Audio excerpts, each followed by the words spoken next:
Hello students, आज हम शुरू कर रहे हैं 11th क्लास का एक बहुत ही important chapter final accounts of sole proprietorship. मतलब अगर एक बिजनेसमैन अपना बिजनेस कर रहा है, आप अकाउंटिंग प्रोसेस से तो अब अवेयर हो, सो वो अपने फाइनल अकाउंट्स कैसे बनाएगा, फाइनल अकाउंट्स होते क्या हैं, क्यों बनाए जाते हैं। Okay, so all this will be studying today. Okay, final accounts को बनाने से पहले थोड़ा सा उसके बारे में हम जान लेते हैं कि फाइनल अकाउंट्स एग्जैक्टली हमारे अकाउंटिंग में कहाँ पर हैं। ठीक है, सो अकाउंटिंग आपने पढ़ा था इनिशियली, मैंने आपको क्या बताया था कि it is a systematic process of identifying, recording, classifying, summarising business transactions okay in form of final statements. मतलब जब आप अकाउंटिंग करते हो तो सबसे पहले आप ट्रांजैक्शंस को आइडेंटिफाई करते हो। जैसे आपके बिजनेस में कई चीज़ें हो रही होंगी। मान लो आपने अपने वर्कर को मार्केट में भेजा कि जा तू सामान लेके आ जा। वो सामान लेके आया, उसके बाद आपने कुछ उसमें काम करवाया, उसके बाद किसी को सामान को पैक करने को लगा दिया, then somebody is doing something else. फिर आपका सेल्समैन है, वो जा रहा है मार्केट में, सेल्स कर रहा है, एडवर्टाइजमेंट का बोर्ड बनवाने के लिए किसी को भेजा। ठीक है, there is someone who is coming आपके शॉप में, वो क्लीनिंग करके जा रहा है। सो कितनी सारी ट्रांजेक्शन्स हैं। सो उनको आइडेंटिफाई करना है कि इसमें से कौन सी ट्रांजेक्शन्स ऐसी हैं जो रिकॉर्ड होंगी। सो आइडेंटिफाई करने के बाद आपका नेक्स्ट स्टेप क्या होता है, recording. Recording we all know कि दो तरह से करते हैं। प्राइमरी बुक होती है आपकी, यहाँ तो सीधे जर्नल कर लेते हैं, जर्नल में सारी एंट्रीज करते हैं। बट क्या है कि जैसे जैसे बिजनेस बढ़ता है तो आपकी एंट्रीज जो है वो बहुत सारी हो जाती हैं। सो आप दो तरह से करते हो, एक तो होता है जनरल जर्नल, उसमें सारी रिकॉर्डिंग कर लो, या फिर आप क्या करते हो, आप सब्सिडियरी बुक्स बनाते हो। मतलब जो ट्रांजैक्शंस रिपीटेटिव नेचर की होती हैं उनको सब्सिडियरी बुक्स में रिकॉर्ड करते हो, और उसके बाद जो ट्रांजैक्शंस बच गई, ठीक है, जैसे परचेज के लिए परचेज बुक, सेल्स के लिए सेल्स बुक, बिल्स के लिए बिल रिसीवेबल बुक, कैश के लिए कैश बुक, और जो बाकी ट्रांजैक्शन जो इनमें नहीं आती हैं उनके लिए हम बनाते हैं जनरल प्रॉपर। ठीक है, सो दो तरीके हैं इसको रिकॉर्ड करने के। रिकॉर्ड करने के बाद अब हम चीज़ों को क्लासीफाई करते हैं। क्लासीफाई करने का मतलब होता है कि आपने लेजर अकाउंट्स बनाए, है ना, आप लेजर अकाउंट बनाते हो, फाइनली एक ट्रायल बैलेंस बना लेते हो। यहाँ तक हमने सीखा हुआ है। एक ट्रायल बैलेंस क्या है कि लेजर की जो बैलेंसेस आए, मतलब आपके सेल्स का बैलेंस, परचेज का बैलेंस, कैश का बैलेंस, बैंक का balance, then you have rent कितना पे किया, सैलरी कितनी दी, सब चीज़ों के बैलेंस कर लेती हूँ। तो उनको एक स्टेटमेंट फॉर्म में लिख के चेक कर लेती हो कि हमारी यहाँ तक की वर्किंग ठीक है, करेक्ट कर लिया हमने, कुछ रह तो नहीं गया, कोई गलती तो नहीं हुई। सो वो ट्रायल बैलेंस बना के हम ये वेरीफाई कर लेते हैं। अब ट्रायल बैलेंस बनने के बाद नेक्स्ट काम होता है हमारा समराइजेशन। ये बहुत इंपॉर्टेंट है, क्योंकि चीज़ें जब तक आपकी इधर उधर बिखरी रहेंगी तो उससे आपको बिजनेस के वर्किंग के बारे में आइडिया नहीं मिल सकता। आपको पता है परचेज हुई है, सेल हुई है, एक्सपेंसेस हुए हैं, इनकम हुई है, लेकिन बिजनेस की अल्टीमेट पोजीशन क्या है, रिजल्ट्स को समराइज करना बहुत इंपॉर्टेंट है। जैसे आपने नया बिजनेस शुरू किया तो आप अपने किसी फ्रेंड को, किसी नॉन पर्सन को बता रहे हो, जी मेरी इतनी सेल्स हो रही हैं, इतनी परचेज की मैंने, या ये किया। सो वो कहेगा अच्छा ठीक है, बट कट इट शॉर्ट, इतना क्या बता रहे हो, कट इट शॉर्ट, मुझे बताओ प्रॉफिट हो रहा है कि नहीं हो रहा, है ना। सो समराइजेशन में क्या है कि हमें एक्चुअल में जो फाइनल रिजल्ट है वो निकालना है। सो दो चीज़ें बहुत इंपॉर्टेंट होती हैं, एक है कि बिजनेस में प्रॉफिट हो रहा है या लॉस हो रहा है, वो चेक करना ज़रूरी है, और दूसरा होता है बिजनेस की फाइनेंशियल पोजीशन क्या है। मतलब ऐसा तो नहीं है कि आप अपने बिजनेस की सारी एसेट्स ही बेच बूझ के पैसा इकट्ठा करके कह देते हो जी देखो इतना पैसा इकट्ठा हो गया। लेकिन अगर आप अपने बिजनेस की एसेट्स ही बेच दोगे, जो आपके पास मशीनरी है, जो आपके पास बिल्डिंग है, उसको ही बेच के पैसा इकट्ठा कर लोगे तो फिर आगे बिजनेस नहीं चलेगा। सो दो मेन स्टेटमेंट्स होती हैं समराइजेशन के लिए, प्रॉफिट और इनकम स्टेटमेंट, और एक होती है फाइनेंशियल पोजीशन की स्टेटमेंट। ये दो statements are a part of our final accounts. अब कई बार आप बुक्स में पढ़ोगे जी इसमें कैश बुक भी आ रही है, सॉरी इसमें कैश फ्लो स्टेटमेंट भी आ रहा है, ठीक है, और ऑडिटर स्टेटमेंट भी आ रही है। सो जैसे जैसे हम अपने बिजनेस को और ऑर्गेनाइज्ड फॉर्म में लेंगे, जैसे कंपनीज की बात करेंगे तो वहाँ और फाइनल स्टेटमेंट्स भी आ जाती हैं। बट नॉर्मली जब एक पार्टनरशिप फर्म है या एक सोल प्रोप्राइटर है, वो ये दो मेन स्टेटमेंट्स बनाते हैं, इनकम स्टेटमेंट, फाइनेंशियल पोजीशन की स्टेटमेंट, जिसे हम बैलेंस शीट कहते हैं। सो एक हम बनाते हैं बैलेंस शीट जो बताती है कि कितने बैलेंस हमारा एसेट्स और लाइबिलिटीज की पोजीशन क्या है। एक है इनकम स्टेटमेंट जिसे हम trading and profit and loss account कहते हैं कि हमारा नेट इनकम कितनी आई। अब समराइजेशन के बाद और भी बहुत कुछ होता है, जैसे हमारे पास होता है एनालिसिस एंड इंटरप्रिटेशन। जैसे आपने रिजल्ट समराइज कर लिया, प्रॉफिट लॉस निकाल लिया, लेकिन अब उसको एनालाइज करना भी तो इम्पॉर्टेंट है ना, कि ओवर द ईयर्स हमारे बिजनेस जो है वो अच्छा जा रहा है, इसमें तरक्की हो रही है कि नहीं हो रही है, या दूसरे लोगों से बनिस्बत उनके कंपैरिजन में हमारी क्या पोजीशन है। So analysis and interpretation of results is very important, but वो 11th में नहीं है, वो 12th में पढ़ोगे। और फाइनली होता है रिजल्ट्स को कम्युनिकेट करना। तो जो छोटे बिजनेसमैन हैं, जैसे बिजनेस आपका सोल प्रोप्राइटरशिप का बिजनेस है, तो आप खुद ही सारा काम कर रहे होते हो, तो इसमें कम्युनिकेशन फॉर्मल उसका कुछ नहीं होता, क्योंकि आपने अकाउंट्स खुद ही ड्रॉ किए हैं, या आपका एक अकाउंटेंट है वो आपको साथ में बिठा के बता देता है कि देखो ये पोजीशन है। सो कम्युनिकेशन साथ के साथ हो जाता है। बट जब हम बड़े बिजनेसेस की, जैसे कंपनीज की बात करते हैं, तो वहाँ पर क्या है कि इन रिजल्ट्स को एनालाइज करके और इनकी सारी जो इंफॉर्मेशन है वो ऑनर को, जो कि बहुत सारे होते हैं कंपनी में, बहुत सारे शेयर होल्डर्स होते हैं, लेंडर्स होते हैं, बहुत लोग हैं, तो उनको कम्युनिकेट करना पड़ता है थ्रू एनुअल रिपोर्ट्स। तो अभी हम अपने अकाउंटिंग प्रोसेस में इस स्टेज पर हैं। क्या करना है, हमें रिजल्ट्स समराइज करने हैं। पहली चीज़ हम बनाते हैं इनकम स्टेटमेंट, मतलब इसमें हम कैलकुलेट करेंगे कि बिजनेस में प्रॉफिट हुआ या लॉस हुआ। और दूसरा हम बनाएंगे फाइनेंशियल पोजीशन के लिए balance sheet. Balance sheet is nothing but your accounting equation, A is equal to L plus C. इसको एसेट्स और लाइबिलिटीज को प्रेजेंट करने की जो स्टेटमेंट है वो बैलेंस शीट होती है। और इसको बनाने के लिए हम किस पोजीशन तक पहुंचे हुए हैं, हम यहाँ तक पहुंचे हुए हैं। सो जब तुम्हें ये क्वेश्चन आएगा कि prepare final accounts, you must be having a trial balance with you. So ये गिवन होगा, उसके बाद हम फाइनल अकाउंट्स बनाएंगे। इसमें दो तरह के क्वेश्चंस होते हैं। एक होता है कि ट्रायल बैलेंस से डायरेक्ट फाइनल अकाउंट्स बना लेना विदाउट एडजस्टमेंट, इसमें कुछ और नहीं दे रखा, कोई एडजस्टमेंट नहीं करनी है, सीधे इससे अकाउंट्स बनाओ। दूसरा होता है कि हमें कुछ एडजस्टमेंट्स, कुछ एडिशनल इंफॉर्मेशन दी होती है, तो उसको भी हमें सॉर्ट आउट करके फिर फाइनल अकाउंट्स बनाने होते हैं। So we'll be doing it in 2 stages, final accounts without adjustment and final account with adjustment. So पहले विदाउट एडजस्टमेंट वाला पार्ट करेंगे, क्योंकि ये बेसिक है, हमें अकाउंट्स की अंडरस्टैंडिंग होगी। ओके, सो हमारी ये 2 स्टेटमेंट्स हैं। अब देखो इसमें हमें गिवन क्या है, गिवन है हमें एक trial balance on a particular date. पूरे ईयर में आपने अकाउंटिंग प्रोसेस किया, लेजर अकाउंट बनाए, जर्नल एंट्रीज भी करते गए। अब लास्ट में आपको 31 मार्च को सपोज आपको ट्रायल बैलेंस उन्होंने दे दिया। So those who have learned it, पहले जो पढ़ चुके हैं उनको पता है कि ये ट्रायल बैलेंस का फॉर्मेट है। ठीक है, डेबिट बैलेंस, क्रेडिट बैलेंस, यहाँ पर सारे पर्टिकुलर सारे अकाउंट्स के बैलेंसेस हैं।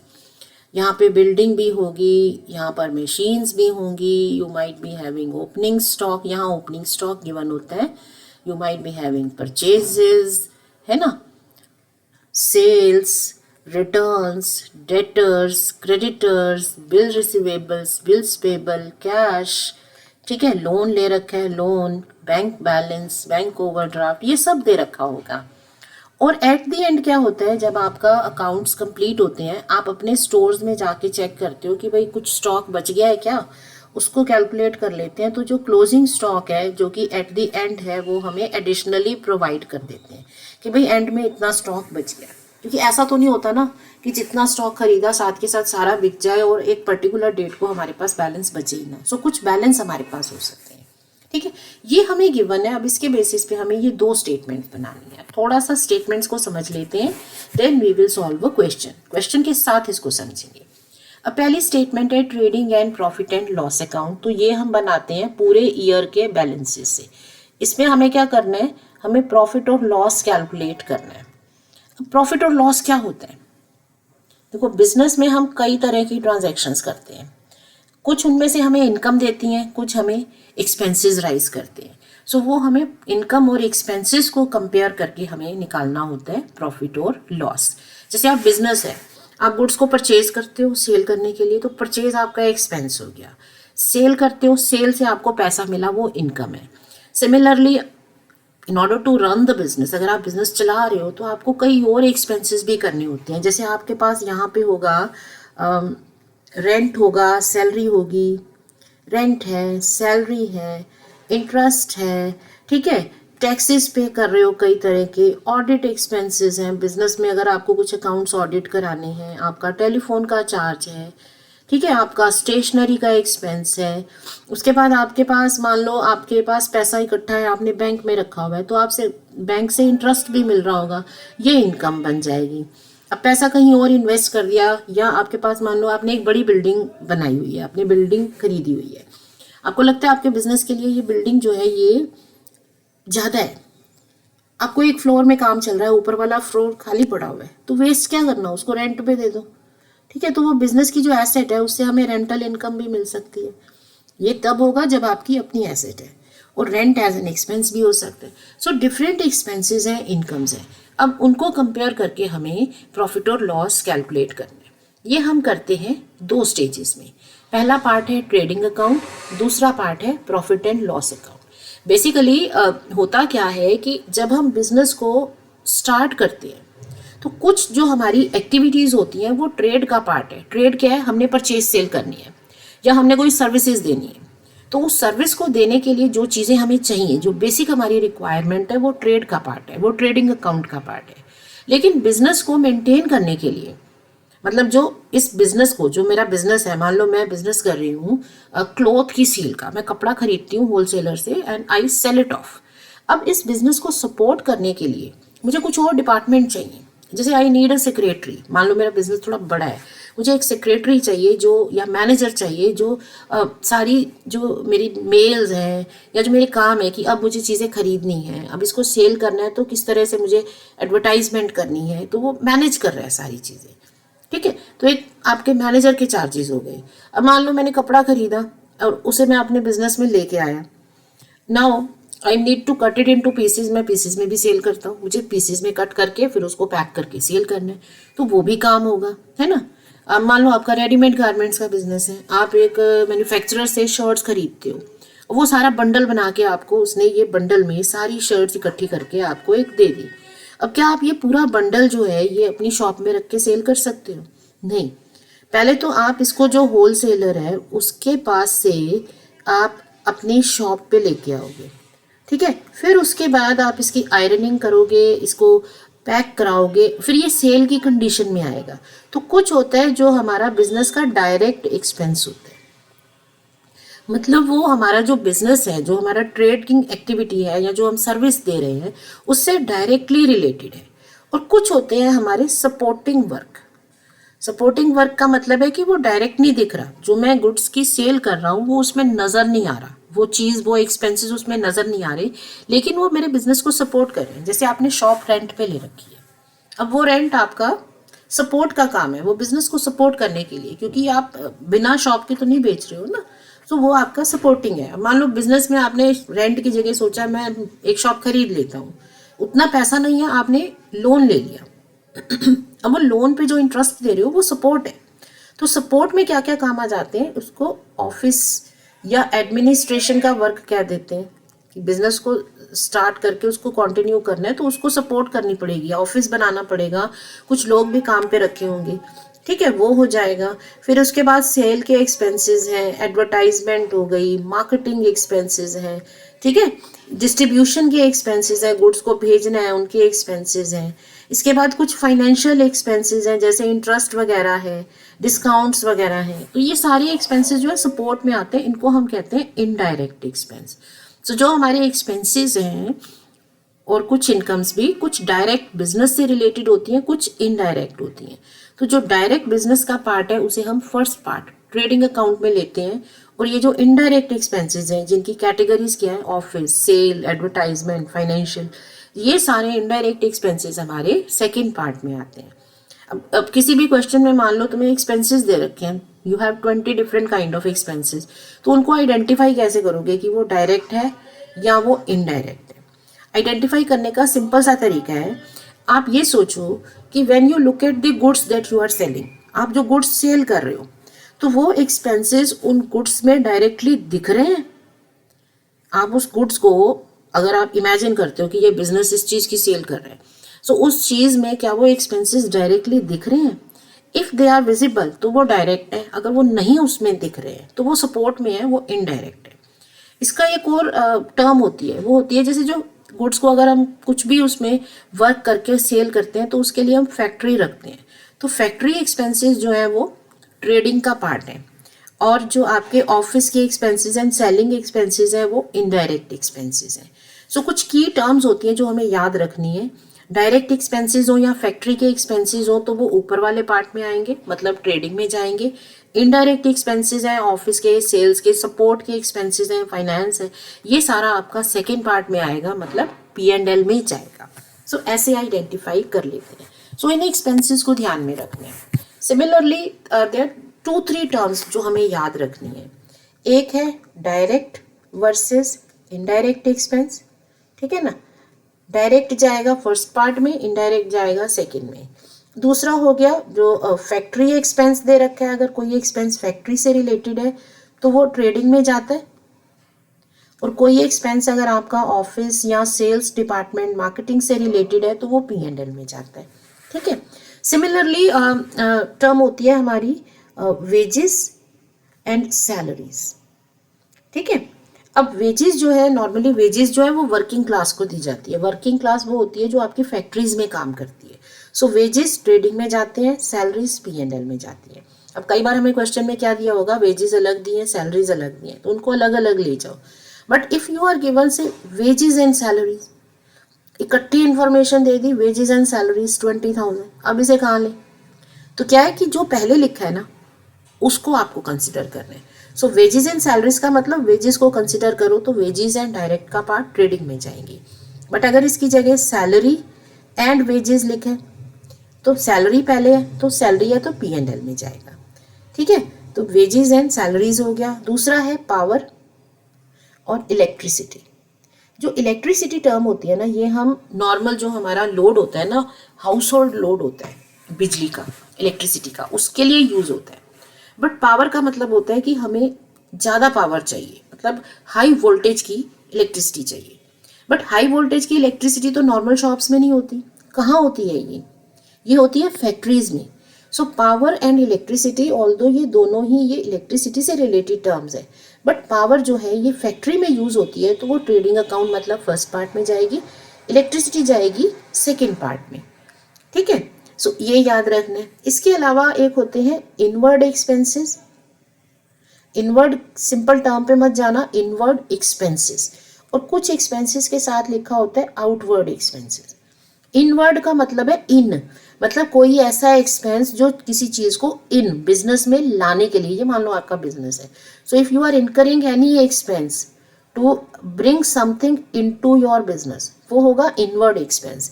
जैसे मान लो आप होलसेलर के पास गए, ठीक है। अब होलसेलर से आपने ये सामान खरीदा, अब वो सामान आपको अपनी शॉप में लेके आना है। सो आपने कोई कैरेज बुक किया कि ठीक है इसमें आएगा, वो होता है कैरेज इनवर्ड, कि वो लाने के लिए किया, ओके। अब सामान आपकी शॉप में आ गया, अब आपसे सेल कर रहे हो, कुछ कस्टमर आए, उन्होंने ज़्यादा सामान ले लिया, तो वो कहते हैं कि जी लेके कैसे जाएंगे? आप कहते हो चलो ठीक है मैं पहुंचवा दूंगा, ठीक है। अब वो सामान आप अपनी शॉप में से, ये आपकी शॉप है, यहाँ से निकाल के अब आप बाहर लेके जा रहे हो कस्टमर के पास जिससे आपने सामान बेचा है ना। तो ये आउट हो रहा है, ये बिजनेस से आउट, तो सामान सेल पे खर्चा हो रहा है ये, ठीक है, सेल किया उसका खर्चा है। सो आउटवर्ड एक्सपेंसेस जो है वो P&L में आएंगे क्योंकि वो सेल से रिलेटेड होते हैं। इनवर्ड एक्सपेंसेस आपके बिजनेस में चीज लाए हो उस पर होते हैं। सो इनवर्ड एक्सपेंसेस जो है वो आपके आ जाएंगे ट्रेडिंग का पार्ट होंगे, ठीक है। सो इनवर्ड और आउटवर्ड एक्सपेंसेस को याद रखो, power and electricity, wages and salaries. अब sometimes you are not given expense का कैटेगरी, आपको कैरेज दे रखा है या फ्रेट दे रखा है, फ्रेट एक्सपेंसेस। अब क्या करें, कुछ भी नहीं दे रखा, ना इनवर्ड ना आउटवर्ड, तो फिर क्या मानेंगे इसको? अब आप नॉर्मल बिजनेसमैन के हिसाब से सोचो, आपका मान लो वेजिटेबल वेंडर को सोच लो, कोई और शॉप का सोच लो, क्योंकि हम सोल प्रोप्राइटर कर रहे हैं ना, एक सिंपल सी टर्म को कर रहे हैं। सो अब आप ये सोचो कि आपके लिए इनवर्ड एक्सपेंसेस हमेशा करोगे या आउटवर्ड करोगे। अब जो आप शर्ट्स या कोई ऐसी चीज़ लेने जाते हो मार्केट में, तो क्या सेल्समैन वो आपके घर पहुंच जाके जाते हैं? नहीं आता। सो नॉर्मली अगर कोई एक्सपेंस ऐसा दे रखा है जो इनवर्ड भी हो सकता है आउटवर्ड भी हो सकता है, कुछ नहीं बताया तो वो इनवर्ड है, क्योंकि नॉर्मल बिजनेस में इनवर्ड एक्सपेंसेस होते हैं। आप सामान खरीद के उसे अपने बिजनेस में लेके आते हो, लेकिन कस्टमर आपकी शॉप पे आके आपसे सामान खरीद रहे हैं, सो अगर उसमें इनवर्ड आउटवर्ड नहीं दे रखा तो वो इनवर्ड ही मानेंगे। ठीक है, सो ये कुछ हमें एक्सपेंसेस की कैटेगरीज को याद में रखना है कि ये वाली ट्रेडिंग में आएंगी, ये वाली P&L में आएंगी। ओके, अब इतना याद कर लिया हमने। अब हम आ जाते हैं अगली चीज़ पे कि किस तरह से हमें ये अकाउंट्स बनाने हैं। ठीक है, so let us start with the trading account. पहला हम ट्रेडिंग अकाउंट बनाएंगे, उसको लेते हैं, उसके बाद हम P&L अकाउंट बनाएंगे। सो ट्रेडिंग अकाउंट क्या है? ये आपके डायरेक्ट ट्रेड से रिलेटेड है। अभी मैंने बताया ना, डायरेक्ट ट्रेड क्या हो रहा है, सिंपल बिजनेस है, गुड्स खरीद रहे हो, गुड्स बेच रहे हो। ठीक है, सो अब ट्रेडिंग में सिर्फ वो ट्रेड को ही लिखना है, डायरेक्ट एक्सपेंसेस और ट्रेड। तो आपका ट्रेड हो रहा है मान लो गुड्स का, और इवन इफ सर्विसेज का भी है, मान लो आपका कारपेट क्लीनिंग का बिजनेस है, तो उसको भी करने के लिए आपको कुछ तो खरीदना पड़ेगा ना, जैसे कारपेट क्लीनर हो गया, क्लीनिंग के ब्रश हो गए, तो कुछ चीज़ें तो आपके रेगुलर यूज में हो रही हैं, तो वो चीज़ें परचेज करते हो, फिर आप सर्विस देते हो और वो आपको इनकम मिलती है, सर्विस से इनकम मिलती है। सो कुछ हम बेच रहे हैं, खरीद रहे हैं और सर्विस के साथ उसको सेल कर रहे हैं, या फिर सिंपल परचेज एंड सेल कर रहे हैं। नाउ ये जो ट्रेड हो रहा है, जिस चीज़ में हम डील कर रहे हैं, सो उसमें कुछ बैलेंस हो सकता है। जैसे आप स्टॉक को परचेज सेल करते हो, तो शुरू में हो सकता है आपके पास कोई स्टॉक पड़ा हुआ है, तो वो जो स्टॉक है वो तो आपकी एक करंट एसेट है, सो वो ओपनिंग बैलेंस हो गया। सो ट्रेडिंग अकाउंट में क्या होगा, सबसे पहले हम ओपनिंग स्टॉक लिखेंगे, टू ओपनिंग स्टॉक। अब ओपनिंग स्टॉक हमने लिख लिया। ठीक है, उसके बाद आप क्या कर रहे हो, परचेज कर रहे हो, सो परचेजेस ले लो। तो जितने भी एक्सपेंसेस हैं वो डेबिट में आने हैं, जितनी भी इनकम्स हैं वो सब क्रेडिट में आनी है। रूल है ना, debit all expenses, credit all incomes. तो हमारे इनकम्स जो है वो क्रेडिट में सारी लिखी हुई हैं, बैलेंसेस क्रेडिट में है, यहाँ पर सारी इनकम हो रही, यहाँ पर सारी एक्सपेंसेस वगैरह दिख रहे होंगे। ठीक है, तो डेबिट को डेबिट में लिख दो, क्रेडिट को क्रेडिट में लिख दो। अब ये क्रॉस पोस्टिंग नहीं करे, क्योंकि हम लेजर पोस्टिंग नहीं कर रहे हैं, हम इन अकाउंट्स को, ये जो इंफॉर्मेशन हमारे पास है, हम इसे समराइज करके नेट रिजल्ट बता रहे हैं। तो पोस्टिंग नहीं हो रही है, सिर्फ समराइजेशन हो रहा है। जैसे आपके पास मैंने मान लो आप सामान ऑर्गेनाइज कर रहे हो घर में, ठीक है, आपके पास पेन्स पड़े हैं, पेंसिल्स पड़ी हैं और कॉपीज पड़ी हैं, बुक्स पड़ी हैं, बहुत सारी चीज़ें इकट्ठी, खूब सारा बंडल पड़ा है, उसको ऑर्गेनाइज कर रहे हो, सारे पेन्स उठा के एक तरफ रख देते हो। ठीक है ना, तो जो चीज़ जहाँ है उसे रखना वही है जो उसकी जगह है। डेबिट चीज़ों को डेबिट में ही रखना है, क्रेडिट चीज़ों को क्रेडिट में ही रखना है, उनको उनकी जगह पे रखना है, बस ऑर्गेनाइजेशन करना है कि किसको रखें कहाँ पे, कौन सी चीज़ पहले पार्ट में जाएगी, कौन सी सेकंड में जाएगी, समराइजेशन कैसे होगा। सो परचेजेज हो गई, बट कई बार क्या होता है कि कुछ परचेजेज हमने की बट वो क्वालिटी ठीक नहीं थी या कुछ आपको ठीक नहीं लगा, आप परचेज रिटर्न कर देते हो। तो कुछ रिटर्न कर दिया तो वो यहीं पे माइनस कर दो, इसे हम रिटर्न आउटवर्ड भी बोलते हैं। अब ये इन और आउट का मीनिंग हमेशा, अब ये आउटवर्ड से एक्सपेंस मत ले लेना, यहाँ पे भी इनवर्ड आउटवर्ड आ रहे हैं बट वो एक्सपेंस के साथ है। और सिंपल आउटवर्ड का मतलब है रिटर्न इनवर्ड या आउटवर्ड। जब आपकी ये शॉप है, मान लो when you purchased goods, goods आपकी शॉप में आए और अगर आप वापस कर रहे हो तो वो गए, आउट हुए। सो रिटर्न आउटवर्ड का मतलब होता है परचेज रिटर्न। सो इसे माइनस करो, नेट परचेजेज हो गई। इसके बाद अब हम यहाँ पर क्या लिख देंगे, सारे एक्सपेंसेस बाय नेम, मतलब जितने भी एक्सपेंसेस यहाँ आपके पास हैं इस ट्रायल बैलेंस में, आप उनमें से डायरेक्ट एक्सपेंसेस जो मैंने अभी आपको एक्सप्लेन किया ना वो सारे उठा लो। मतलब टू वेजेस, ठीक है, टू कैरेज, इनवर्ड एक्सपेंस, ठीक है, to loading and unloading charges. ये लोडिंग एंड अनलोडिंग का क्या मतलब होता है, लोडिंग मतलब सामान को लोड कराना, उठवाना, और फिर अनलोड मतलब नीचे उतरवाना। जैसे अब आप होलसेलर के पास के आपने सामान खरीदा, अब उसको कहीं लोड कराओगे ना, गाड़ी में लोड करा रहे हो, तो जो 2-4 लोग लगा दिया आपने लोड करने के लिए, उनको पैसे दे रहे हो, फिर you bring it into your own business place, फिर अनलोड कराओगे, तो ये सारे आएंगे। सिमिलरली यहाँ पर पावर के चार्जेस आएंगे, फैक्ट्री चार्जेस आएंगे, ठीक है। सो जितने भी हैं बाय नेम, बट हमें क्या करना है, जितने भी हों, किसी भी क्वेश्चन में 10 भी हो सकते हैं, 15 भी हो सकते हैं। When you look at your books तो you have a complete list given, you don't need to learn, आपको रट्टा नहीं लगाना, ठीक है। यू माइट बी वॉन्डरिंग कि मैं इतने सारे कैसे रटूंगा, नहीं, रटना नहीं है, आपको सिर्फ एक्सपेंस का नेचर समझना है। डायरेक्ट का मतलब है कि वो एक्सपेंस आपका डायरेक्टली एसोसिएटेड होगा गुड्स के साथ, जो सेल कर रहे हो या जो सर्विस दे रहे हो उसमें दिख रहा है। जैसे जो कारपेट क्लीनिंग का बिजनेस है, तो जो वो क्लीनिंग एजेंट चीज़ें खरीदता है या जो उसके लिए ब्रशेस खरीदता है, वो दिख रहे हैं कि सर्विस में यूज़ हो रहे हैं, वो सारे आपके डायरेक्ट एक्सपेंसेस हैं, ठीक है। सो सारे डायरेक्ट एक्सपेंसेस यहाँ लिख लेंगे। अब दूसरी तरफ आ जाते हैं, इनकम लिखनी है। तो जैसे आपके पास इनकम का सोर्स क्या है, परचेज है तो सेल है, ठीक है ना, सेल, परचेज का रिवर्स सेल, सेल लो, उसमें से अब कस्टमर को भी लग सकता है ना, कोई गुड्स आपने सेल किए, उसको लगा नहीं यार ये तो ठीक नहीं है, सो सेल्स रिटर्न हो, या फिर कौन से वाला ये रिटर्न होगा, इनवर्ड, क्योंकि सेल, अगर कोई कस्टमर आपको रिटर्न कर रहा है तो वो बिजनेस में गुड्स वापस आ रहे हैं, सो रिटर्न इनवर्ड, इसे माइनस कर दो, नेट सेल्स लिख दो, बाकी क्या आ जाएगा, क्लोजिंग बैलेंस। तो जैसे ओपनिंग स्टॉक था, यहाँ पर आ जाएगा क्लोजिंग स्टॉक, ठीक है, यहाँ क्या। So now you will balance the two. अब इन दोनों को बैलेंस कर दो। तो अगर डिफरेंस यहाँ पे आ रहा है, ये सारे एक्सपेंसेस लिख दिए, अगर डिफरेंस यहाँ पे आ रहा है तो हम इसे कहते हैं ग्रॉस प्रॉफिट। क्यों कहते हैं ग्रॉस प्रॉफिट, क्योंकि ये थे एक्सपेंसेस, यहाँ है इनकम, तो डिफरेंस यहाँ आने का मतलब क्या है, इनकम ज़्यादा है, मतलब इनकम का टोटल मान लो 50,000 बन रहा है, रफ में कर लिया इनकम का टोटल, एक्सपेंसेस का टोटल आपने रफ में किया, सपोज ये 45,000 है, तो इनकम ज़्यादा है ना, तो ये ग्रॉस प्रॉफिट कहलाता है, इसे कहते हैं ग्रॉस प्रॉफिट, जिसे हम ट्रांसफ़र कर देते हैं सेकेंड पार्ट में, जो क्या है, प्रॉफिट एंड लॉस अकाउंट, वहाँ ट्रांसफ़र कर देंगे। इसका रिवर्स ये भी हो सकता है कि आपके एक्सपेंसेस ज़्यादा है, तो फिर डिफरेंस यहाँ लिखेंगे, क्योंकि हमें तो बैलेंस करना है अकाउंट को, उसे कहेंगे ग्रॉस लॉस, वो भी हमारा ट्रांसफ़र कहाँ हो जाता है, प्रॉफिट एंड लॉस अकाउंट में, सेकंड पार्ट में हम इसको ट्रांसफ़र कर देते हैं, ठीक है। अब ये आ गया, आई एम रबिंग दिस ताकि मैं ये पूरा आपको P&L का फॉर्मेट भी समझा सकूं।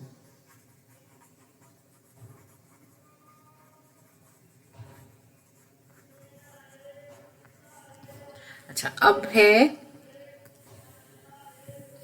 ये स्टार्ट कैसे होगा, सेकंड पार्ट है, प्रॉफिट एंड लॉस अकाउंट लिखते ही इकट्ठे हैं, trading account and profit and loss account दो अलग अलग नहीं लिखते, इकट्ठा लिखते हैं। नॉर्मल जो फुल फ्लैश्ड क्वेश्चन है इकट्ठा बनता है, अदरवाइज एक टी शेप स्टेटमेंट बनाओ ट्रेडिंग अकाउंट, एक अलग बनाओ P&L account. Okay, this is for the years ending on so and so date, जो भी लिखना है।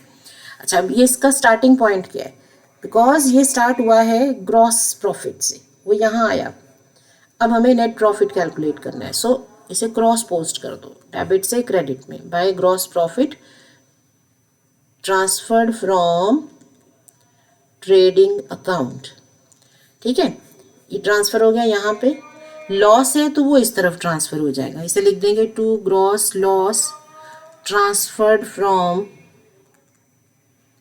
ट्रेडिंग अकाउंट, ठीक है। अब जो बाकी के जितने भी एक्सपेंसेस बच गए, अब हमें बिकॉज नेट प्रॉफिट निकालना है, ओवरऑल प्रॉफिट निकालना है, तो ओवरऑल प्रॉफिट तभी निकलता है जब सारी इनकम, सारी एक्सपेंसेस एडजस्ट हो जाते हैं। तो अब जितने भी इनडायरेक्ट एक्सपेंसेस हैं, by what ever name called, आप अपना क्वेश्चन पढ़ो, इसमें जितने एक्सपेंसेस हैं सारे यहाँ पे लिख दोगे। सो टू सैलरी हो जाएगा, टू इंटरेस्ट हो जाएगा, टू आपका टेलीफोन चार्ज हो गया, ठीक है, मैनेजर की कमीशन हो गई, एडवर्टाइजमेंट एक्सपेंस हो गया, डेप्रीसिएशन हो गया। सो जितने भी एक्सपेंसेस हैं you will put everything. Similarly इस तरफ जितनी इनकम्स हैं, रेंट इनकम है, इंटरेस्ट इनकम है, ठीक है। इसी तरह से मान लो आपकी बिजनेस में आपने किसी कंपनी में इन्वेस्ट किया हुआ है तो आपको डिविडेंड इनकम मिल रही है। तो किसी भी तरह की इनकम हो, मान लो आपको डिस्काउंट रिसीव हुआ, आपको क्रेडिटर को पैसा देना था, उसने आपको कहा जल्दी पेमेंट कर दो, मैं तुम्हें 5% डिस्काउंट देता हूँ, डिस्काउंट मिला, वो भी फ़ायदा है। तो जितनी इनकम है, जितने प्रॉफिट्स हैं, वो सारे यहाँ लिख दो। अब फाइनली इसको बैलेंस आउट कर लो, ठीक है। अब आप इसको बैलेंस करोगे तो if you have difference here, same चीज़ यहाँ डिफरेंस क्यों आता है, जब हम टोटल बैलेंस करते हैं तो डिफरेंस इस तरफ आने का मतलब होता है कि ये क्रेडिट साइड जाता है, तभी तो डिफरेंस यहाँ लिख रहे हो। तो क्रेडिट का मतलब इनकम ज़्यादा है, तो ये हो गया नेट प्रॉफिट। अब ये किसे देंगे? नेट प्रॉफिट ऑनर को बिलोंग करता है, ऑनर का है, so it is transfer to capital account. तो ऑनर की कैपिटल में डाल देते हैं कि ले भाई तेरा प्रॉफिट हो गया, अब तेरा बिजनेस में क्लेम बढ़ गया, ठीक है। On the other hand if difference is coming on this side, तो ये हो जाता है नेट लॉस। तो अगर बिजनेस में लॉस होता है तो उसका बिजनेस में पैसा कम हो जाएगा, ठीक है।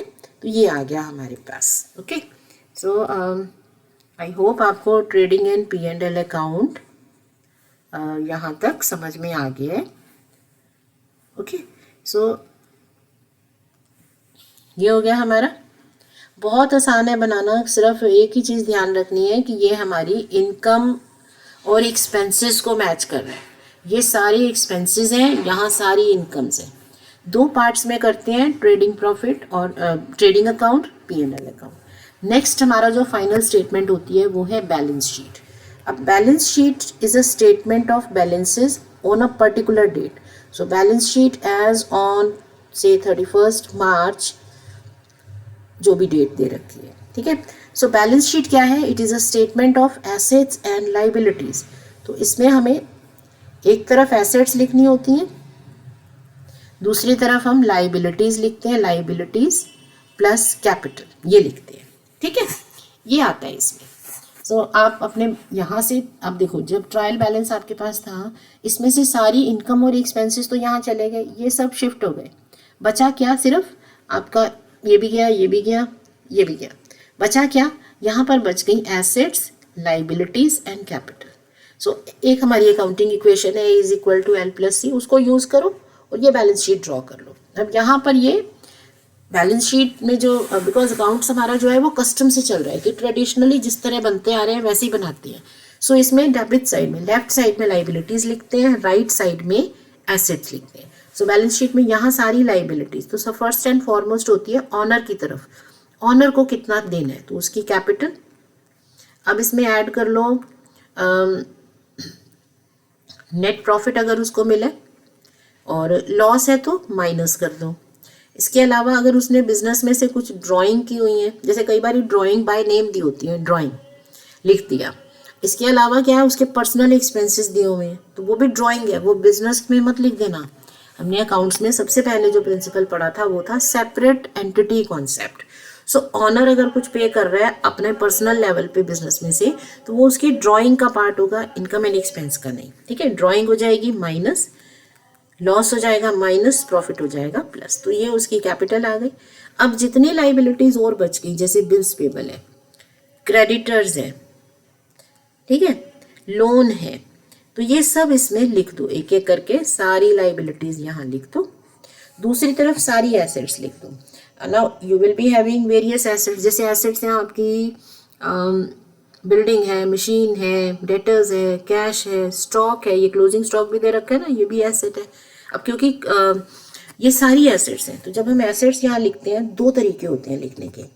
एक होता है कि हम परमानेंस के ऑर्डर में लिखें। परमानेंस का मतलब है कि जो परमानेंट रहने वाली हैं एसेट्स, लंबे टाइम तक रहने वाली हैं, पहले उनको लिखो, और फिर आप जो जल्दी खत्म हो जाएंगी करंट एसेट्स उनको लिखो। परमानेंट में क्या है, आपके बिजनेस की गुडविल है वो आएगी। उसके बाद लैंड एंड बिल्डिंग एक ऐसी एसेट है जो बहुत लंबे समय तक चलती है। फिर प्लांट एंड मशीनरी, ठीक है। उसके बाद फर्नीचर आपका 5-10 साल चलता है, तो ये मशीनरी 10-12 साल, लैंड एंड बिल्डिंग उससे भी कहीं 50-50 साल तक आपका बिल्डिंग बना रहता है, गुडविल लाइफ टाइम की है। सो फिक्स्ड एसेट्स परमानेंस के ऑर्डर में इनको लिख दो। कहीं बिजनेस में इन्वेस्ट किया हुआ है उसको लिख दो, इन्वेस्टमेंट। फिर आ जाओ करंट एसेट्स में। अब करंट एसेट्स में सबसे ज़्यादा जो ज़्यादा टाइम तक आपके पास रहने वाली है वो है आपका स्टॉक, फिर डेटर्स, ठीक है, फिर बिल रिसीवेबल्स, फिर कैश और बैंक बैलेंस, तो ये सब आप लिख दो इसमें। बस ये ऑर्डर का ध्यान क्या है कि अब बाय कस्टम हम बैलेंस शीट में जब एसेट्स और लाइबिलिटीज लिखते हैं तो उसमें थोड़ा सा ऑर्डरली लिखने से क्या है कि चीज़ें देखने में भी अच्छी लगती हैं और एनालिसिस भी इजीली हो जाता है।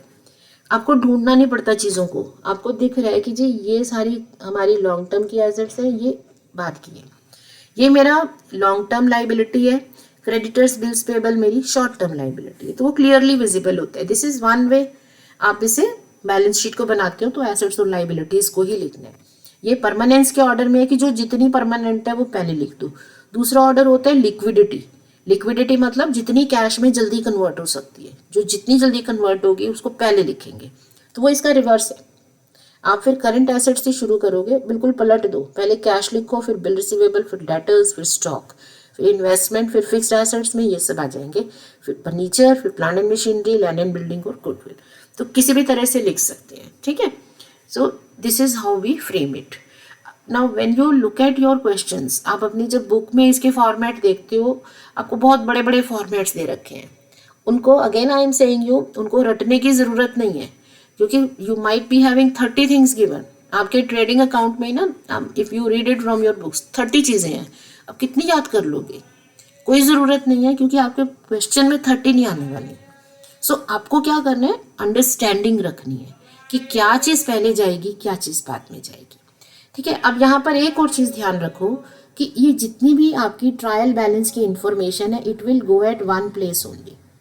वन प्लेस पे क्यों जाइए? क्योंकि ये जो इंफॉर्मेशन आई है, ये जो बैलेंसेस हमारे पास आए हैं, ये आए हैं जर्नल और लेजर के थ्रू, उसके थ्रू ये बने हैं। इसका मतलब जो ट्रांजैक्शंस थी उन सब को हमने रिकॉर्ड किया है, उनके ड्यूअल इफेक्ट को रिकॉर्ड करके बैलेंस निकाला है। सो अब ये बैलेंस है, सो बैलेंस एक ही जगह पे एडजस्ट होगा। बट जो एडिशनल इंफॉर्मेशन होती है, जैसे इसमें क्लोजिंग स्टॉक है, इसको रिकॉर्ड नहीं किया हुआ, ये अलग से है। इसका मतलब ये हमारी अकाउंटिंग प्रोसेस जो था, जर्नलाइजिंग, लेजर मेकिंग, उसमें से निकल के नहीं आया, तो ये एक तरह की ट्रांजैक्शन है, तो इसका ड्यूअल इफेक्ट लेंगे।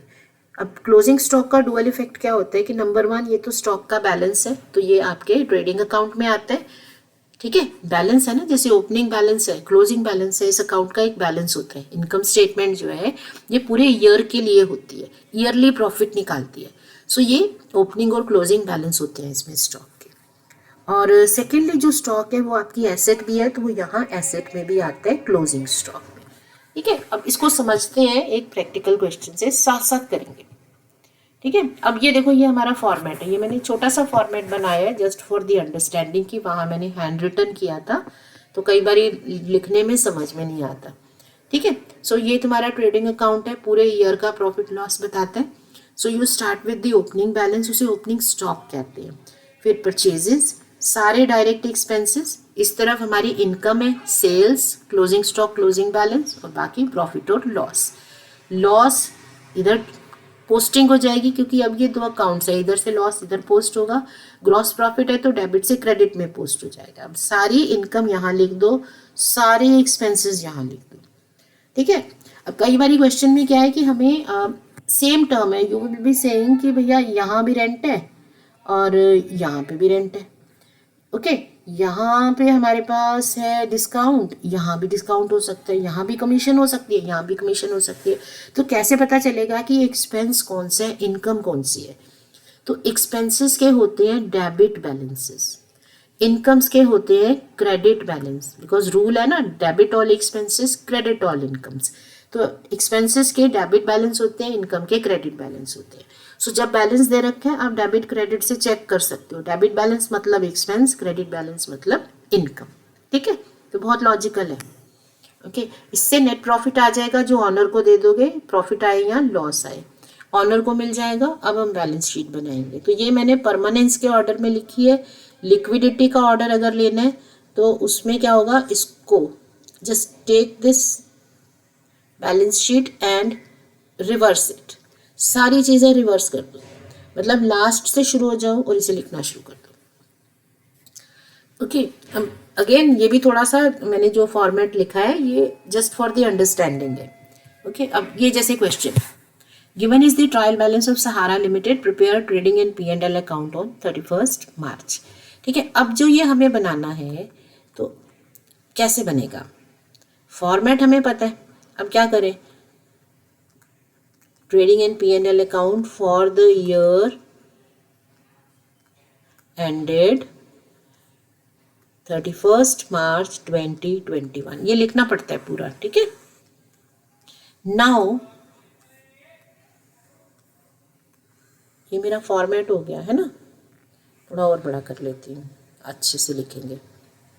यहाँ पे आप लिख सकते हैं पर्टिकुलर्स, अमाउंट, पर्टिकुलर्स, अमाउंट। अब कैसे बनाएं?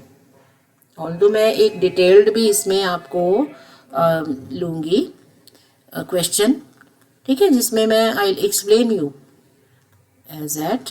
ये हो गई 31 मार्च की बैलेंस शीट, जिसमें आई टेल यू कि कैसे करते हैं पूरा। बट अभी फॉर द टाइम बिंग थोड़ा सा इसे समझ लो। सॉरी, ये डेबिट क्रेडिट नहीं होता, माय मिस्टेक है ना। यहाँ पे तो एसेट्स लाइबिलिटीज़ होती हैं, वो आदत पड़ी हुई है ना कि हमें सीधे डेबिट क्रेडिट ही लिखना होता है।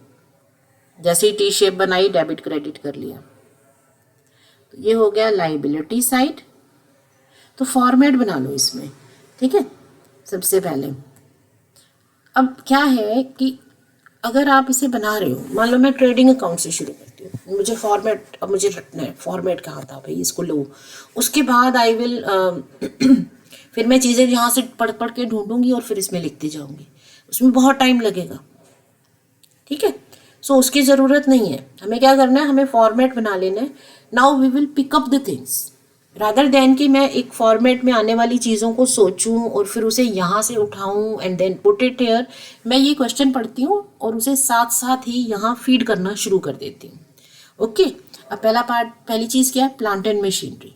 अब आपको आइडेंटिफाई करना है, ये डेबिट बैलेंस है। अब डेबिट बैलेंस किसके होते हैं? डेबिट बैलेंस होते हैं या तो एसेट के या एक्सपेंसेस के, ठीक है। यहाँ तक डेबिट बैलेंस है, इसके बाद ये क्रेडिट बैलेंस शुरू होता है। सो एक्सपेंसेस हैं तो ये यहाँ जाएंगी ट्रेडिंग एंड P&L में, एसेट है तो वो जाएगी बैलेंस शीट में, ठीक है। ओके, सो अब प्लांट एंड मशीनरी एसेट है, लैंड एंड बिल्डिंग एसेट है, ये यहाँ जाएगी। डेटर्स एसेट है, यहाँ जाएगी। ड्राइंग ऑनर से रिलेटेड है, वो भी कैपिटल में से कम होगी। अब आ जाते हैं परचेजेस पे। तो एसेट्स लाइबिलिटीज को अभी मैं यहाँ नहीं लिख रही हूँ, ऑल्दो आप लिख सकते हो, ठीक है। आप यहीं से सीधे उठा के यहाँ पे लिखते जाओ, कोई हर्ज नहीं है, बट मैं अभी छोड़ रही हूँ, I will tell you why, ठीक है। अब आ गई परचेजेस, ठीक है। तो वो परचेजेस आती हैं ट्रेडिंग अकाउंट में, बट ट्रेडिंग अकाउंट में सबसे पहले हमें क्या लिखना होता है, उसका ओपनिंग बैलेंस, मतलब ओपनिंग स्टॉक। तो उसकी जगह छोड़ दो, सो टू परचेजेस। अब परचेजेस के साथ रिटर्न भी हो सकते हैं, तो अगर रिटर्न दे रखे हैं तो वो वहीं के वहीं उठा के माइनस कर दो, नहीं है तो छोड़ दो, ठीक है। अब मैंने परचेज ले लिया, काट दो। वेजेस, वेजेस पता है डायरेक्ट एक्सपेंस है, ये तो फैक्ट्री में होती है ना। 2-3 चीज़ें ही तो बताई है, याद रखनी है, wages and salary, power and electricity, और तीसरी थी इनवर्ड आउटवर्ड एक्सपेंसेस। वेजेस आ गई, ले लिया। बेड डेट्स, अब बेड डेट्स कब होते हैं, आपने सेल कर दी क्रेडिट पे, डेटर्स ने पैसा नहीं दिया, वो बेड डेट है, तो ये सेल के बाद का एक्सपेंस है। सो बेड डेट्स यहाँ पे आएगा, टू बेड डेट 1000, ठीक है। कैश एट बैंक, तो ये तो एसेट है, ये तो जाएगी यहाँ, अभी छोड़ देते हैं। रेड स्टॉक, ओपनिंग स्टॉक मैंने बोला था ना, ओपनिंग बैलेंस, ये यहाँ आएगा। ओके, ये भी गया। इसको क्रॉस में इसलिए कर रही हूँ बिकॉज जब हम क्वेश्चन फाइनली चेक करते हैं ना कि सब कुछ लिख लिया, कुछ छूट तो नहीं गया, तो ये कट कट किया होगा तो याद रहेगा कि ये सब जा चुके हैं। रेंट, तो रेंट क्या होता है आपका, रेंट होता है इनडायरेक्ट एक्सपेंस। अगर ये फैक्ट्री का रेंट होता तो वो डायरेक्ट होता, फर्स्ट में जाता, अदरवाइज ये यहाँ जाएगा, रेंट गया। सन्ड्री एक्सपेंसेस तो हमें तो पता ही नहीं है, तो सन्ड्री है मतलब पता नहीं कौन कौन से एक्सपेंसेस इसमें क्लब किए हुए हैं, तो यहाँ पे आएंगे बिकॉज वी डोंट नो, तो जिसके क्लैरिटी नहीं है वो यहाँ आता है। अब कैरेज आउटवर्ड, कैरेज आउटवर्ड का क्या मतलब है, आउट बिजनेस से बाहर निकालने के लिए, जो सामान को बाहर भेजने के लिए किया, तो बाहर कब भेजते हैं, जब सेल हो रही होती है। सो कैरेज आउटवर्ड भी यहाँ पे आएगा सेकेंड पार्ट में। अगर ये होता हमारा इनवर्ड एक्सपेंस तो वो डायरेक्ट होता, फर्स्ट पार्ट में जाता। लिख लिए। अब इधर आ जाओ, कैपिटल, क्रेडिटर्स, तो ये तो आपके लाइबिलिटीज है। क्रेडिट बैलेंस या तो लाइबिलिटी होती है या इनकम होती है। इनकम मतलब ये हमें फायदा हुआ, और लाइबिलिटी मतलब पे करनी पड़ेगी, तो ऑनर अपनी कैपिटल निकालेगा कभी ना कभी, क्रेडिटर को पेमेंट करनी है, ये लाइबिलिटीज है। तो अब क्या बचा, सेल्स, तो सेल्स इनकम हो गई बाय सेल्स, ठीक है। अगर रिटर्न दिए होते तो हम माइनस कर देते लेके। ओके, अगला है कमीशन, सो वो कमीशन हो जाएगी बाय, एक स्पेस छोड़ रही हूँ मैं, अब कमीशन आप कहोगे कि यहाँ क्यों लिखी है, कमीशन तो एक्सपेंस भी हो सकता था, है ना, बट क्योंकि ये क्रेडिट बैलेंस है ना, क्रेडिट का मतलब इनकम है, ठीक है। अब ये आ गया, ओके। अब फाइनली स्टॉक, तो क्लोजिंग स्टॉक है 7000, तो ये इसका बैलेंस होता है बाय क्लोजिंग स्टॉक। सो आपने क्या किया, क्वेश्चन को रीड किया, साथ के साथ ही एसेट्स लाइबिलिटीज को टिक मार्क कर लिया कि बैलेंस शीट में जाएंगे, बाकी आपने यहाँ पे लिख के उनको क्रॉस कर दिया, भाई गया, ये खत्म हो गया इसका काम। इसमें भी एक क्रॉस मार दो कि एक बार चला गया, ठीक है। अब इसको क्लोज कर देते हैं, यहाँ पे प्रॉफिट लॉस निकालते हैं, ठीक है। ये आ गया, यहाँ पे तो तुम्हारे पास लॉस हो रहा है भाई 5, तो इसको टोटल जो है हमें रफ में करना चाहिए वैसे, ठीक है। डेबिट का टोटल है 1,65,000, तो यहाँ पे है 1,52,000, इसे मैं ठीक कर देती हूँ। सो यहाँ आ जाएगा नेट बाय, पहले पार्ट में हमें मिलता है ग्रॉस प्रॉफिट और लॉस, तो इसे बोलेंगे gross loss transferred to profit and loss account, कितना आ गया 13,000 का। सो ये यहाँ से क्रेडिट से डेबिट में पोस्टिंग होगी, so to gross loss transferred from trading account, ठीक है 13,000, ओके। अब ये आ गया, अब आप क्या करोगे, अब आप इसको दूसरे पार्ट को क्लोज करो और नेट प्रॉफिट और लॉस निकालो। अब तो हमें क्लियरली दिख रहा है भाई ये साइड ज्यादा आने वाली है, सो 22,000। सो बाकी हमारे पास कितना आ गया, by net loss transferred to, अब ये कहाँ का करना पड़ेगा ट्रांसफर, ये मिलेगा ऑनर को, ट्रांसफर टू कैपिटल अकाउंट, उसको लॉस बियर करना पड़ेगा, ठीक है। तो ये हमारा ट्रेडिंग एंड P&L अकाउंट ऐसे सीधे सीधे बन जाता है, क्वेश्चन पढ़ते जाओ और बनाते जाओ। यहाँ भी लिख सकते थे, बट प्रॉब्लम क्या है कि अब जो है एज पर अवर फॉर्मेट्स हमें क्वेश्चन में ये कह देते हैं कि बैलेंस शीट को कैसे बनाना है आपको, से in the order of permanence या in the order of liquidity. तो अगर आपका क्वेश्चन कहता है कि इसे in the order of permanence बनाओ, तो परमानेंस का मतलब है जो जितना परमानेंट चीज बिजनेस के पास रहेगी उसको ऊपर लिखना है, ठीक है। तो अब मैं परमानेंट्स के ऑर्डर में बताती हूँ। लाइबिलिटी से शुरू करते हैं, तो सबसे पहले होती है कैपिटल। सो कैपिटल हो गई आपके पास 1 लाख, इसमें से हमें लेस करना होता है ड्राइंग्स, ओके ये भी गया, ड्राइंग्स लेस करते हैं जो ऑनर ने बिजनेस में से पैसा निकाला, और क्योंकि इस बिजनेस में लॉस हुआ है तो नेट लॉस भी यहाँ पर माइनस होगा, कितना है 21,000। सो उसकी कैपिटल बची 80,000। अब जो बाकी की लाइबिलिटीज हैं उनमें देखो कौन सी लाइबिलिटी जल्दी पे होगी, कौन सी लाइबिलिटी को बाद में पे करना है। सो जो जितनी परमानेंट, जितनी लेट पे होनी है उसको ऊपर लिखेंगे। तो you have only 1 liability creditor, तो क्रेडिटर ये आप लिख दोगे। अगर मान लो यहाँ पे क्रेडिटर के साथ होता बैंक लोन भी, तो दोनों में से आप बताओ कौन सा पहले पे कर। इन जनरल जब हम लोन लेते हैं तो थोड़ा लंबे समय के लिए लेते हैं, बट क्रेडिटर्स का तो हमारा टर्नओवर यूजुअली क्या है, उनको 1-2 मंथ्स में पे कर देते हैं। आप खुद सोचो, आप किसी से कोई सामान खरीद के ला रहे हो तो वो 6 महीने साल वेट नहीं करेगा, वो तो कहेगा जल्दी पेमेंट करो। तो क्रेडिटर्स आपके जल्दी पे होते हैं, लोन्स लंबे समय के लिए होते हैं। सो लोन ऊपर आएगा परमानेंस में, क्रेडिटर पीछे जाएगा, ठीक है। ये साइड हो गई। तो अब तो देखो ये तो सारी लिख ली, अब इस तरफ आ जाते हैं। तो इन दी ऑर्डर ऑफ परमानेंस का मतलब है पहले फिक्स्ड एसेट्स लिख दो, फिर आप करेंट एसेट्स लिख दो। तो फिक्स्ड एसेट्स वहां से पहचानो कौन सी एसेट्स हैं जो आपके पास लंबे टाइम तक रहनी है, plant and machinery, land and building, ठीक है, ये 2 ही हैं। तो प्लांट एंड मशीनरी का ज़्यादा टाइम होता है लंबा या लैंड का। अब आप देखो लैंड सबसे ज़्यादा हमारी परमानेंट एसेट है, लैंड का तो कुछ बिगड़ता ही नहीं है, बट प्लांट एंड मशीनरी तो जैसे जैसे यूज़ करोगे वो ख़त्म होती जाएगी, ठीक है। ये आ जाएगा प्लांट एंड मशीनरी, ये दोनों भी गई।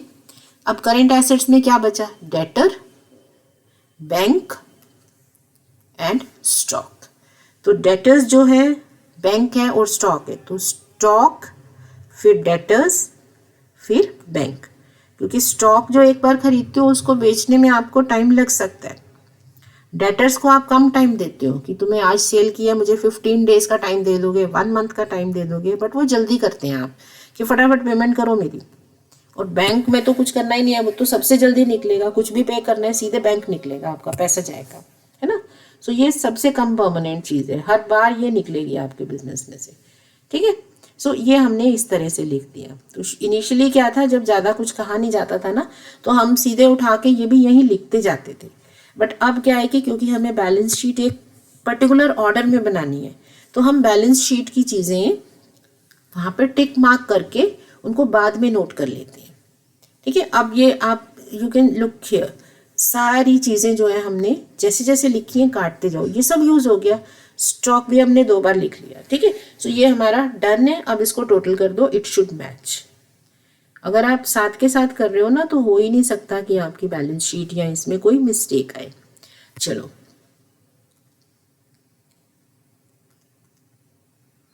94,000, तो ये टोटल आ गया, ये मैच कर रहा है। मैच करने का मतलब है कि हमने क्वेश्चन सही से किया है, मतलब सब चीज़ें सही सही जगह पे ट्रांसफ़र हुई हैं, टोटलिंग में कोई एरर नहीं है।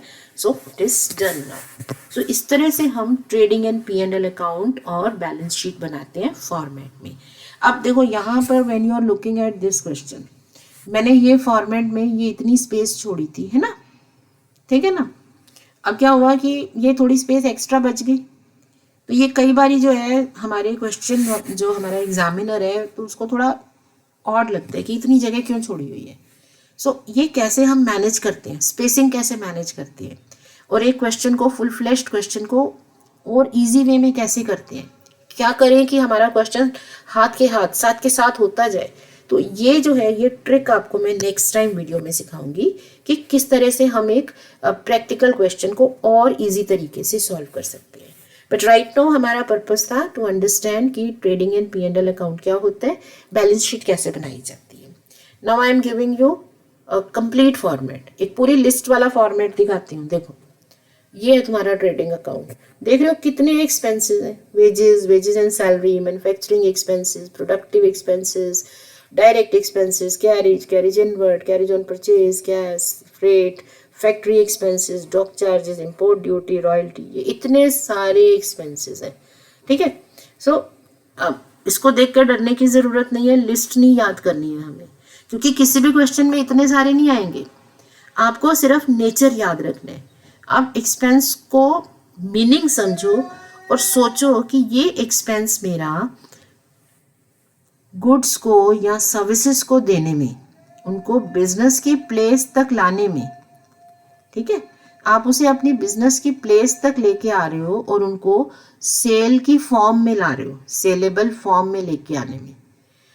अगर ये एक्सपेंस इस फॉर्म के लिए हुआ है कि you are bringing it to the business place and in the form of sale, तो वो डायरेक्ट एक्सपेंस है। उसके बाद जो मर्जी करूँ वो सब इनडायरेक्ट है। तो वो इनडायरेक्ट एक्सपेंसेस जो हैं वो सारे यहाँ, सैलरीज हो गई, rent, rate, lighting, printing and stationery, insurance premium, telephone, travelling, trade expenses, sale expenses, export duty etcetera, सारे टैक्सेस, सब कुछ यहाँ पे आएगा। अच्छा, एक जो चीज़ इसमें नहीं आती है वो भी याद रखो, इनकम टैक्स। जब हम सारे टैक्सेस लिख रहे होते हैं ना, तो कई बार इनकम टैक्स भी इसमें लिख देते हैं, बट इनकम टैक्स जो होता है ये पर्सनल एक्सपेंस है, किसका, ऑनर का, ठीक है, वो उसका पर्सनल है, वो उसको पे करना है, बिजनेस को नहीं पे करना। सो इनकम टैक्स जो है वो यहाँ नहीं आएगा, P&L में एक्सपेंस नहीं है, वो उसका पर्सनल एक्सपेंस है, तो हम उसे उसकी ड्राइंग मानते हैं कि ये ऑनर ने बिजनेस से पैसा निकाल के खुद के खर्चे पे कर दिए, तो ये ड्राइंग की तरह से उसके बैलेंस शीट में जब उसकी कैपिटल लिखते हैं वहाँ माइनस होते हैं। अपना इंश्योरेंस प्रीमियम दे रहा है, वो भी उसका पर्सनल एक्सपेंस है, बिजनेस का नहीं है, ठीक है। अब ये बैलेंस शीट मैंने बनाई है इन the order of liquidity. Permanence का ऑर्डर मैंने पीछे समझाया था ना, ये लिक्विडिटी का ऑर्डर है कि जो चीज़ जितनी जल्दी कैश में कन्वर्ट हो सकती है, लिक्विड का मतलब होता है कि चीज़ें कैश में कितनी जल्दी बदल सकती हैं, तो जो जितनी जल्दी कैश में कन्वर्ट हो सकता है उसको हम ऊपर लिखते हैं। सो सबसे पहले तो कैश खुद आ जाती है, फिर बिल रिसीवेबल को जब चाहे आप बैंक में जाके डिस्काउंट करा सकते हो, short term investments, marketable investments को जल्दी सेल कर सकते हो, डेटर से पैसा निकलवाना है फिर 10-15 दिन लगेंगे, स्टॉक को सेल करनी है तो वो टाइम लगेगा, ठीक है ना। तो ये इस तरह से हमें ये है लिक्विडिटी के ऑर्डर में। परमानेंस में यही जो चीज़ है इसको बिल्कुल आप पलट दो तो वो परमानेंस का ऑर्डर है, ठीक है। सो ये हमारा हो गया फाइनल अकाउंट्स। तो आज हमने समझा है कि फाइनल अकाउंट्स होते क्या हैं, उनको किस तरह से बनाते हैं, and we studied that through one question. अब ये एक और क्वेश्चन है, इसको आप प्रैक्टिस कर सकते हो। You can try this question. मैं नेक्स्ट वीडियो लेके आऊँगी जिसमें मैं ये आपको सिखाऊंगी कि ये फाइनल अकाउंट्स इससे कैसे बनाते हैं। तो एक प्रैक्टिकल क्वेश्चन किस तरह से और इजी तरीके से सॉल्व करें, सो दैट कि हमें ये जो स्पेसिंग की प्रॉब्लम आ रही है ना, ये वाली प्रॉब्लम भी हमारी दूर हो जाए। क्योंकि बहुत अजीब लगेगा अगर आप अपने क्वेश्चन पेपर में ऐसे स्पेसिंग 4-4 लाइनें छूटी हुई हैं तो वो अजीब लगता है, ठीक है। तो ये प्रॉब्लम सॉल्व करने के लिए I will take you in the with one more question in next video. So I hope आपको ये समझ में आ गया है, फाइनल अकाउंट्स बनाना is clear to you. So that is it for the day. Thank you. Stay learning, stay practicing.